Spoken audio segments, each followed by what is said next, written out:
She walked out the front doors to her high school 9 years ago and was never seen or heard from again. Friends and family say Kara's ex-boyfriend, Kyler Yost, actually confessed to the crime. But cops say they have nothing concrete to go on to link him to it, and that he is not a suspect in Kara's disappearance. So after tracking down Kyler's last known address, we decided to try and get our own answers. Hello, how are you? Hi. My name is Andrea Isom. I'm with a show called Crime Watch Daily.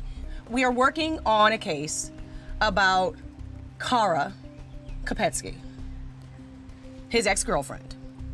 And with a show called Crime Watch Daily, we're trying to help police get some answers so we can give the family some closure and some resolution to this. Hey, he's been with the police 20 times. You can talk to them. He has nothing else to offer because he has knows nothing about it.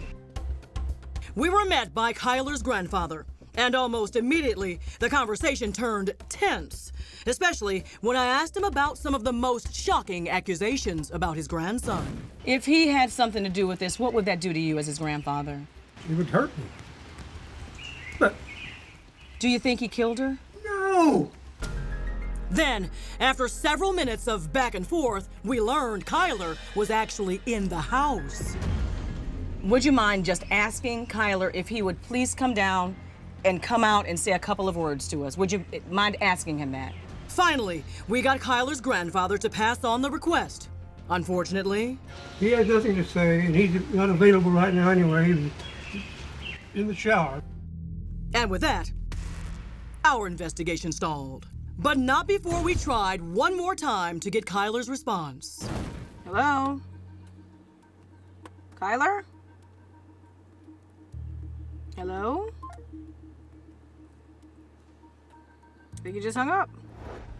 Before we left, we just wanted to give Kyler another opportunity to tell his side of the story. That's only right. We're journalists, and that's what we do. No answer. We left Kyler one more request for an interview. But for now, this is where Kara's case stands, with no answers and no official suspects. That is, depending on who you ask. This is personal. Mm-hmm. It is personal. Why? He's a punk. And he's outsmarted the Belton police. But he needs to know he's going to get caught. For his part, Kyler maintains his innocence, and to date, no one has been charged in connection with Kara's disappearance. Before we begin the walk, start it with a prayer. Until the day comes when Kara's parents finally get the answers to the questions they deserve. They cling to dwindling hope and lingering memories. I offered Kara the best love I could give, and things weren't easy all the time. I mean, sometimes I didn't make the right decision as a stepdad, but I was never too big to tell her. I'm sorry. It's okay. It's okay. It's okay. It just feels like we're stuck in limbo, that, you know, you can't go back and you can't move forward because we've got all these unanswered questions. You know, Kara deserves justice. We deserve answers. We deserve to have a place where we can put her to rest. You know, Matt, I feel so bad for this family. And this Kyler Yost, he is a piece of work. At the sentencing for his drug conviction, the judge asked him if he had anything to say for himself. Here's what he says: eat a steak for me.